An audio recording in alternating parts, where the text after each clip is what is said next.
இங்கு காங்கிரஸ் உறுப்பினர் மாண்புமிகு சந்திரசேகர் அவர்கள் உரையாற்றுகிற போது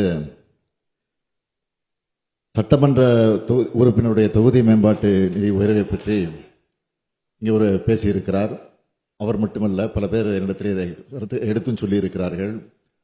மனுக்கள் மூலமாக என்னிடத்திலும் கடிதம் தந்திருக்கிறார்கள்.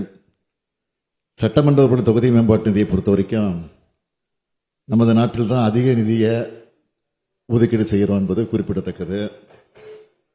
அதாவது ஒரு தொகுதிக்கு ஆண்டுதோறும் 3 கோடி ரூபாய் ஒதுக்கீடு செய்யப்பட்டு மக்கள் நல பணிகள் எல்லாம் நிறைவேற்றப்பட்டுக் கொண்டிருக்கிறது.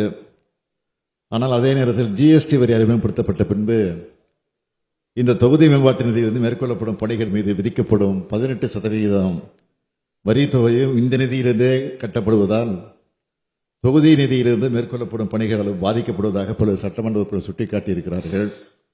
இதையெல்லாம் கருத்திலே கொண்டு இது குறித்து ஆய்ந்து வரி செலுத்துவதால் தொகுதி மேம்பாட்டு பணிகள் பாதிக்கப்படாமல் இருப்பதை உறுதி செய்யும் வகையில் இந்த 18% வரி தொகையை தமிழ்நாடு அரசு ஏற்கும் என்பதை மாண்புமிகு உறுப்பினருக்கு மகிழ்ச்சியோடு நான் தெரிவித்துக் கொள்கிறேன்.